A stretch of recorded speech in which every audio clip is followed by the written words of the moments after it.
Welcome to the Talk Marketing Analysis for Life Sciences podcast with Covalent Bonds. I'm your host, Laura Brown, and I am Chief Effectiveness Officer here at Covalent Bonds HQ. In this podcast, we explore marketing and media analysis for life sciences, touching on topics from marketing data to our guests' biggest marketing failures and successes, because it is in learning from others that the magic happens. Hello, everyone, and welcome back to our first podcast since the pandemic.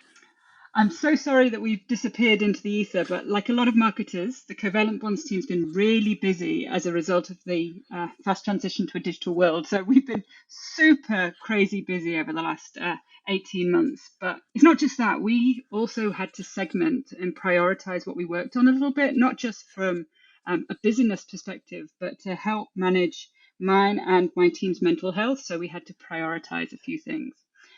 Anyway, what that means is we're now back with a new and revitalized podcast. And I'm so pleased to bring to you today one of my favorite scientific marketers, someone I've known and respected and worked with for many years. He's VP of Marketing at Metrohm, Michael Allen. Welcome, Michael. Thank you very much, Laura. I'm excited to be here. Oh, I'm so glad that we're finally able to do this after so many attempts, but a new year.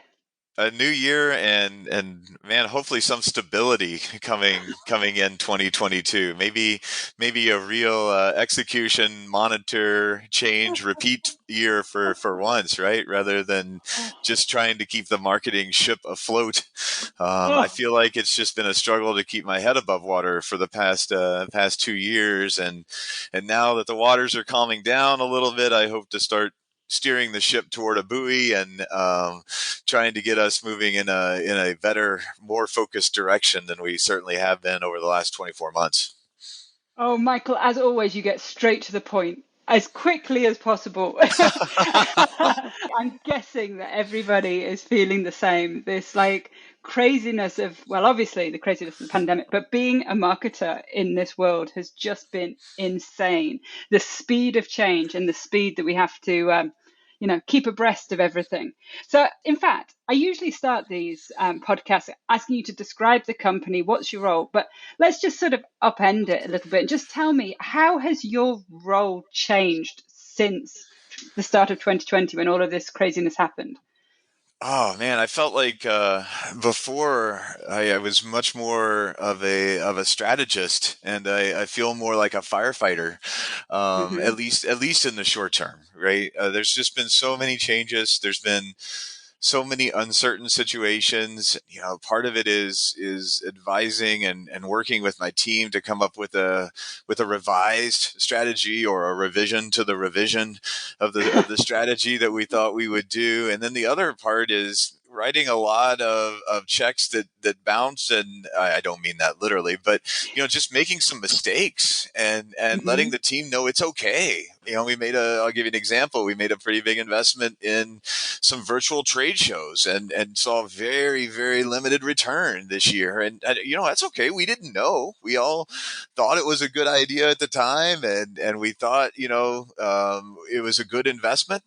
But when it turns out not to work so well, I also have to shift gears into being that kind of patient counselor, cheerleader, getting people motivated and staying, connected to continuing to try and continuing to adjust. Now, let me ask you, did you have a lot more oversight from your senior team at Metrohm into these decisions on how the budgets were spent and changed during the pandemic? Were people asking you questions about that investment and why it had failed? Yes, absolutely. I was getting more questions, and it was mostly driven by two factors. One was just an innate curiosity, right? I mean, everyone from the CFO to the COO is really interested in the market dynamic, and I think that can't help but translate into a question about how you're spending your money. And then the second, I guess, curiosity really came from the viewpoint of, how are we going to think about investing during what would be a recovery of live events, a sharp uptick in what we're seeing for pay-per-click results, and there were just so many moving pieces that it really became about, how do we appropriate the money into the right ratio when it comes time to build a budget, Because the comparables just are almost meaningless, Laura. I mean, you're looking Yeah. at, even if you look back to 1819 and you try to skip over 2021 and maybe do some sort of calculus where you try to account for the pandemic, it doesn't make sense. And I think Hmm. what we had to figure out was, what is, I hate to say new normal because everyone else is, but what does the next normal look like for Metrohm, for our customers, and for our marketing? Yeah. So it's really interesting because you mentioned budgeting and how hard it is. How has that changed for you? And with the data not being reliable anymore because we haven't got years and years of history of it, how are you making those decisions for looking forward?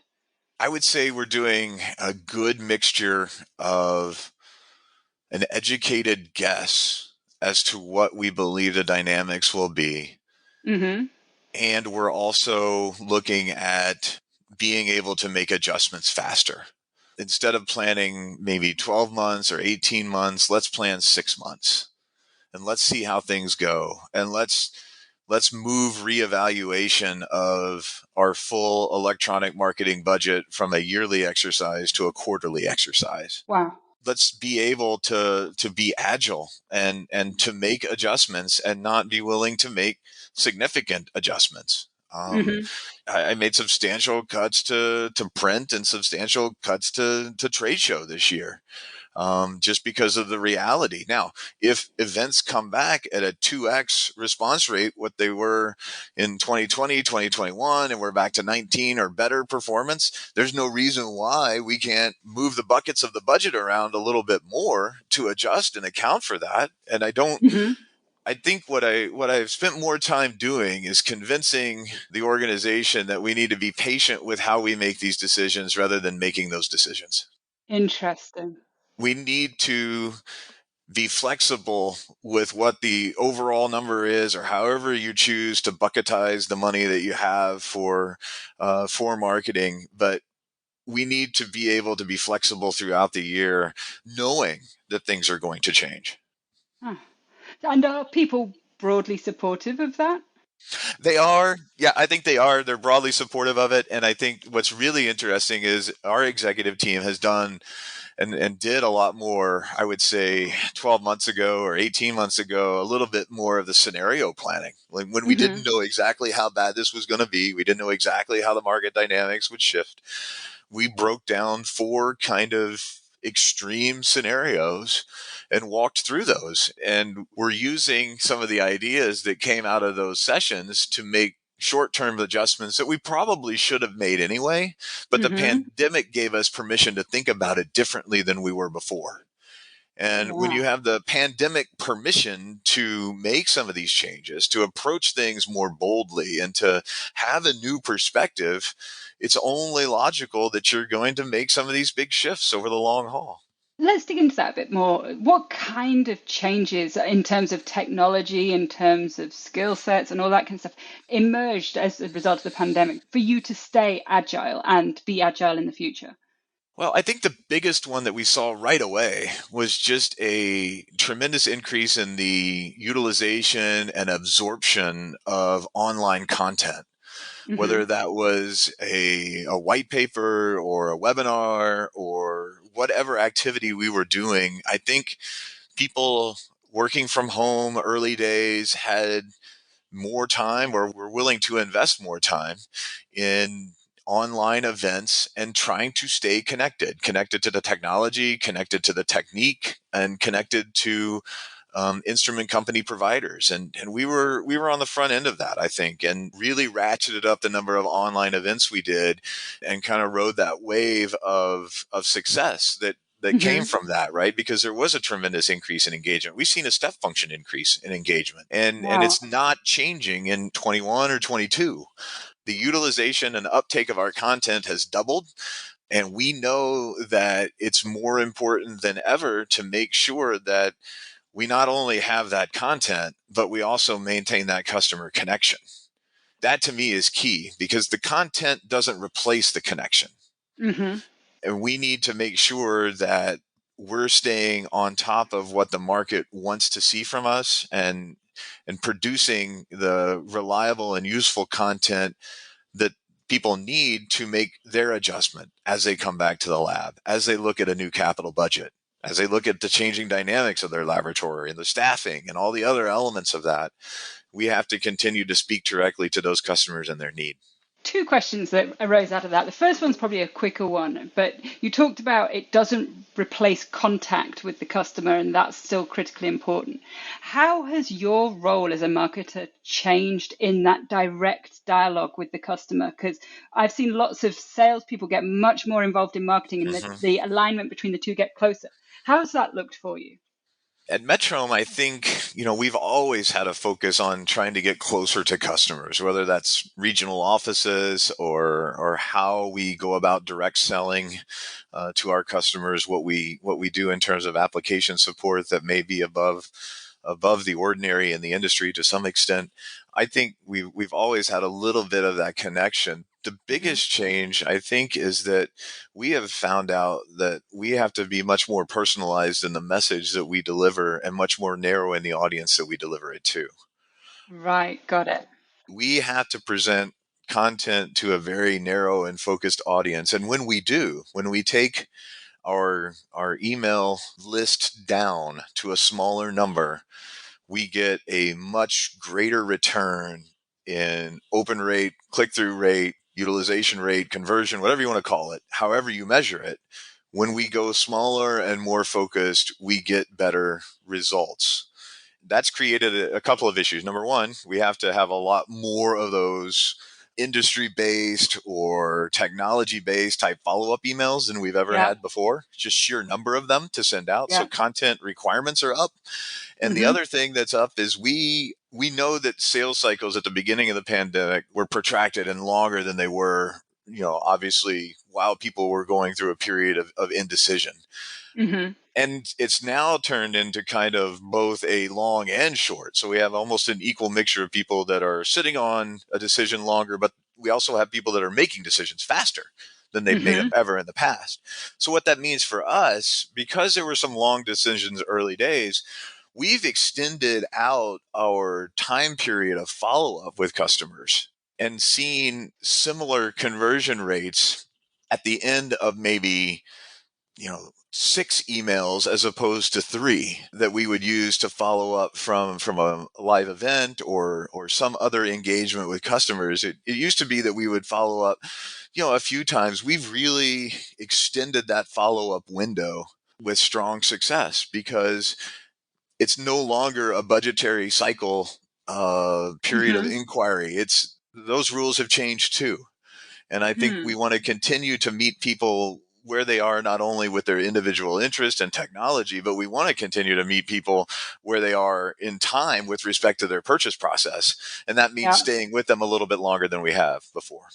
So you've mentioned a lot of stats and data there, and specifically around the customer journey. What do you use to map that out and monitor it and how it's changing over time? And is that a specific job role of somebody to do that, or does your whole team do it? The whole team does it really. I think Uh-huh. we're all aligned as a team and how we keep score, and what we track, which makes it easier and more consistent. As a scientist, with a with a background in analytical chemistry, Hmm. my initial attempt at all of this was just to track everything. And count Hmm. it. Just count everything. Don't Hmm. worry about whether you're double counting or triple counting or anything else. Just count everything and count consistently. So we look at really 5 major different parts of the sales process in marketing. We start at the very top with what we call impressions, which is literally how many times the name Metrohm USA or one of our products appears out in the market. How many times do we actually just appear? How many Hmm. opportunities are there for people to see us? Hmm. From there, we go down to engagement, which is how many people in some way engage with the content that we put out. And how many times does that happen? Uh-huh. The next thing we track is a lead, which is just interest in a product coming in the door. A marketing qualified lead has the attributes of a little bit more detail around what product or application they're interested in, maybe a little bit more detail around the time period of the purchase. So we have a little bit better qualification than just a lead, right? So it's marketing Uh-huh. qualified in the sense that we know this person is actually interested in moving into our sales funnel. In 21, we took the approach of actually letting sales determine what a sales qualified lead is. And it turns out that we're pretty close with our original guesses before in Yeah. marketing. The place where we missed most frequently was overestimating the need of our existing customers. So if someone was already a customer and they came in as a lead, we would be a little bit more inclined to move them over as a sales qualified lead, move them through the funnel than their actual purchase history indicated.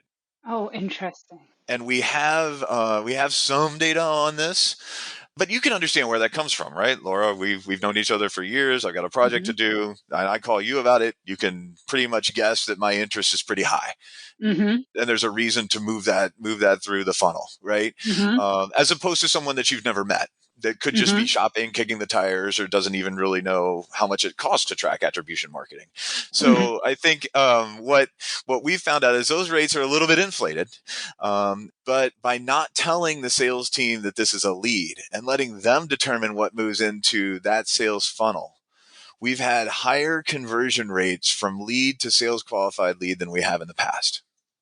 Oh, interesting. And I love that because it gets the dialogue between sales and marketing so much closer, and you're able to respond to the data back from the sales team quicker in that way as well. So I love that shift. hmm it is what it is, right? I mean, is my number of impressions wrong? Am I double counting? Absolutely. Am I Yeah. counting consistently for the past 7 years? Absolutely. We can see through these conversion rates and closely watching these conversion rates how much marketing we need to do, how many times we need to be out there, how many events we need to do to generate a certain number of leads to support the product line growth that we're looking for. It is very systematically mapped back. The part that's always difficult is saying these sales dollars are associated with these sales activities because frequently they don't happen in the same year. Yeah. If you run a webinar and get a lead in November, you can look at where that money came from, but then you're looking at money that was spent in 21 versus sales that are generated in 22. And Mm-hmm. to some extent, we look at that only for the success of the conversion and not necessarily the time. So how Yeah. good are webinars at generating revenue? How good are pay-per-click leads at generating revenue? So we don't follow it down to the 12-month window of when we actually need to do activities. We just Yeah. look at it as one of those barometers to say, how are we going to adjust our spend? What's working, not working? And how do we funnel more activities or more money to the activities that are successful? So which tools, actual like analytics tools do you use? And is your CRM and marketing automation system the same? Are they integrated or are they separate? They are. We use Microsoft Dynamics as a CRM, Mm-hmm. which has a marketing automation platform inside of it called Click Dimensions, Uh-huh. which is really nice because it allows us to connect our customer base into what we do with our marketing. So we can do a lot better with our existing customers and lifecycle marketing than we could do in the Mm-hmm. past. Mm-hmm. We used to use HubSpot on the front end as a tool for generating demand and Mm-hmm. looking at how we would do that type of demand generation marketing. We've since made a switch all the way over to Click Dimensions and having everything move out of that platform. The results of all of this are tabulated every month. The fact that our CRM is directly connected allows us to have a strong association between the revenue and the marketing event that is associated with it. Yeah. Although I still wouldn't call that attribution per se, but it does give us an idea of what the last touch was, or perhaps the most meaningful touch was that drove the customer to purchase. And I think, where we're looking at continuing to make investments and continuing to improve is on that lead nurturing side. How do Mm-hmm. we continue to stay close to customers through their purchase journey? The Mm-hmm. sales team tells us all the time that customers are more informed when they finally come to sales to discuss a purchase. We know that they're shopping a lot on their own and using some of the same consumer behavior that they use in their personal life, shopping for a Mm-hmm. car or similar size purchases in their personal life. So we have to keep up with some of those same types of consumer behaviors. We have to stay in front of those customers with personalization and messages that speak directly to them during their buying process.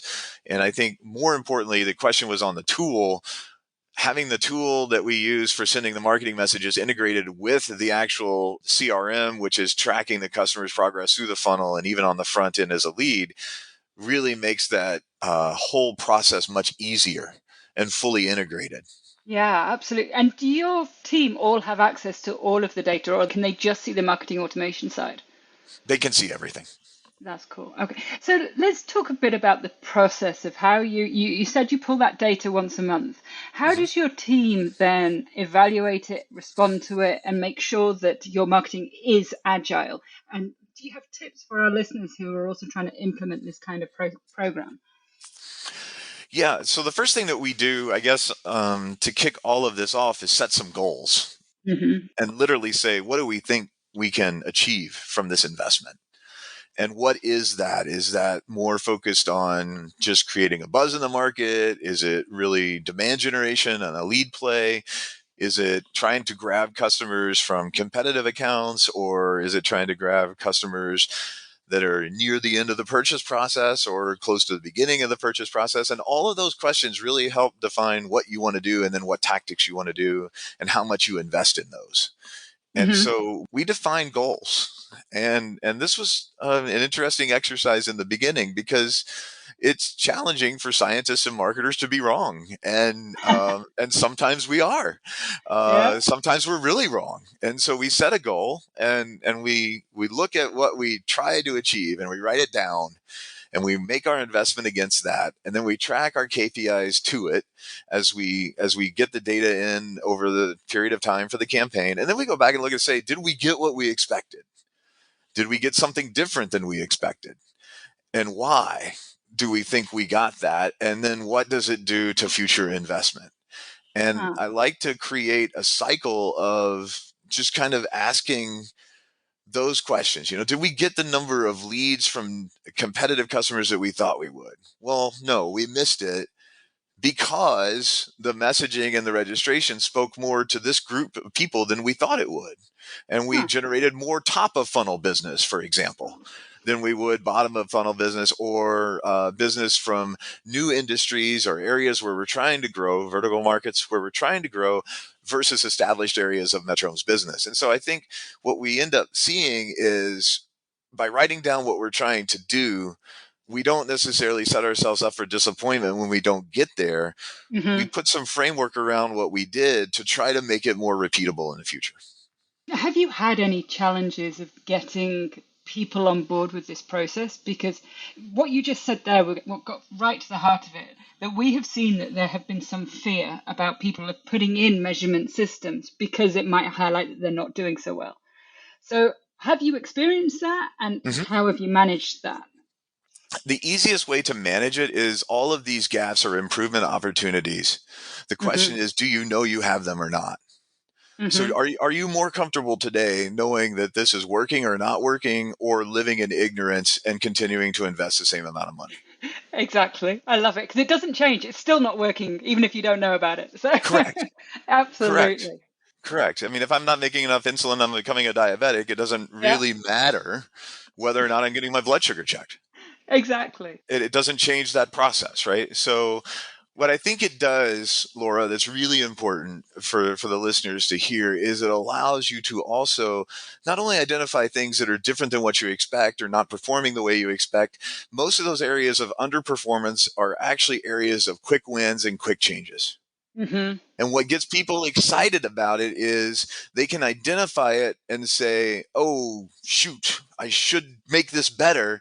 They can take one or two steps to try to make it better. And now all of the other metrics downhill from what they're tracking from that metric also improve. Hmm. You don't lower the boat because you fix one leak in the side, you raise the boat. And Hmm. I think what people need to understand is, does that amount of improvement to our marketing come from the ideas that we have and the things that we want to do in terms of goals, or does it come from fixing what is wrong with what we're doing today, or what is less efficient about what we're doing today?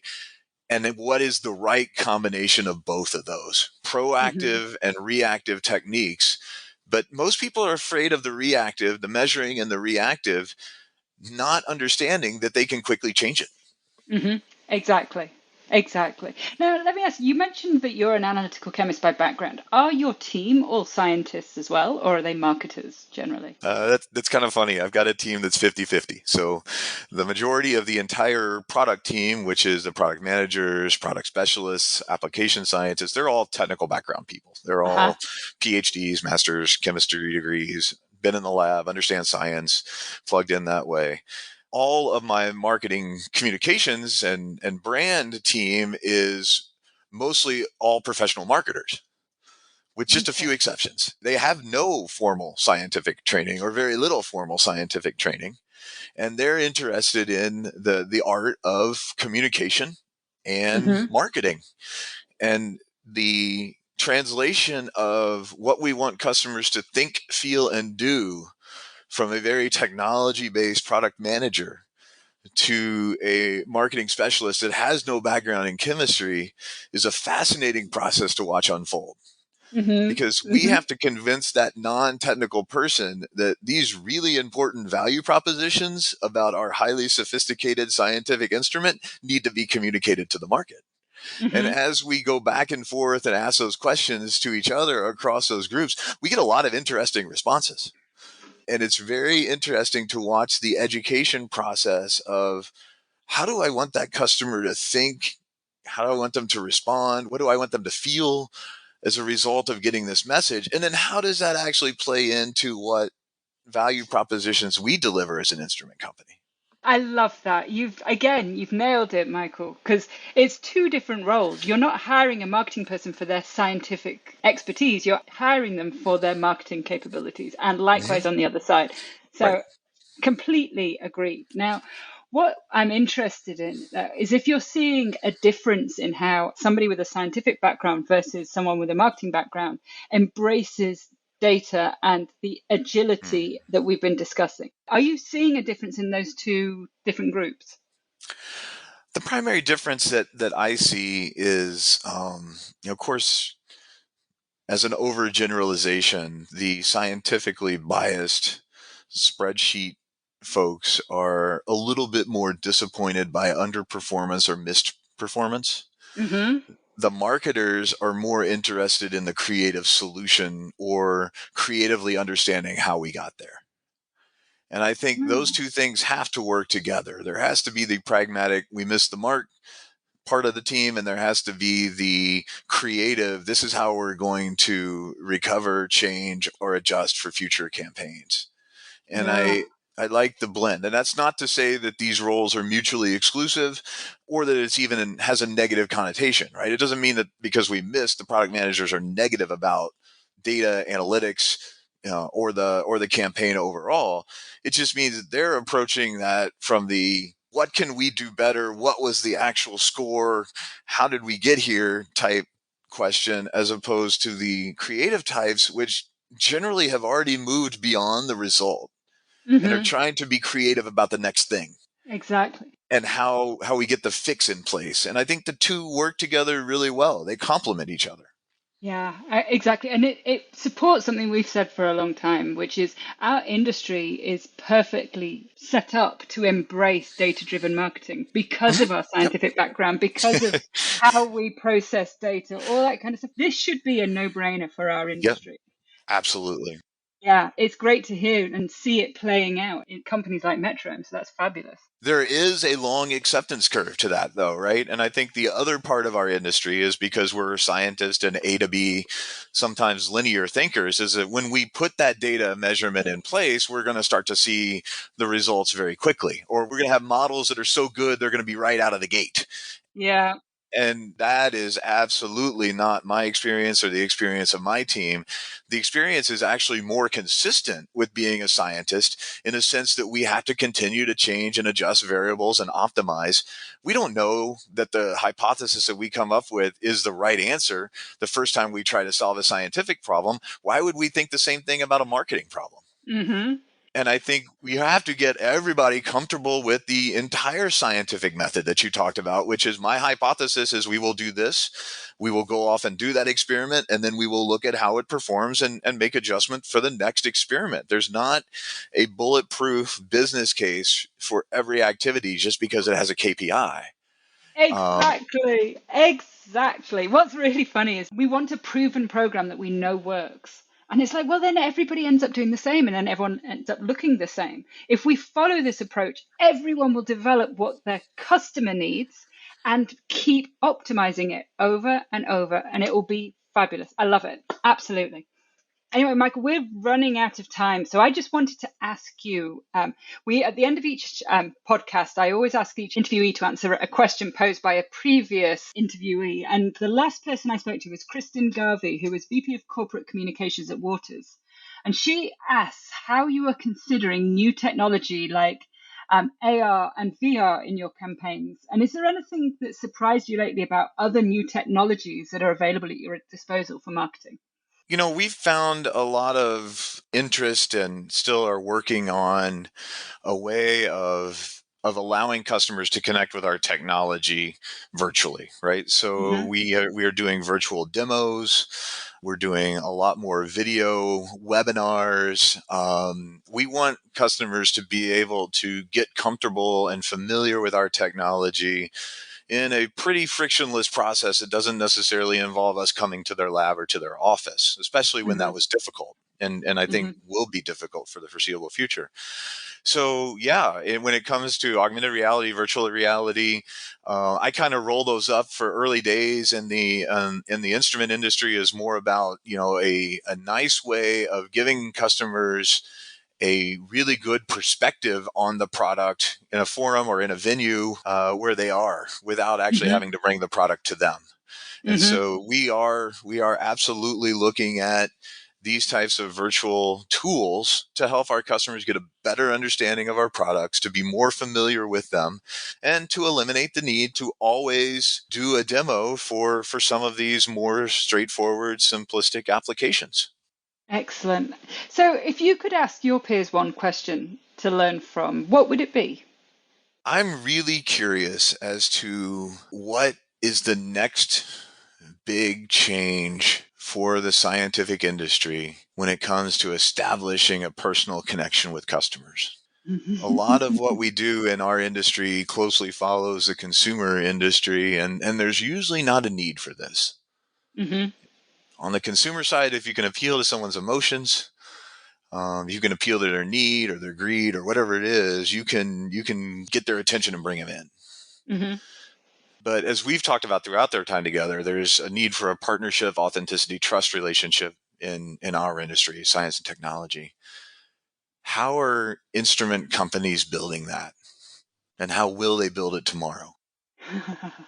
Oh, that's the golden question, Michael. I love it. I'm going to And put that to my next. and of Sorry, course you carry have on. to send me all of the answers so I know exactly Oh, what of they said. course. But yeah. Hey, I'll get it to you before it goes live, so you've got a heads up.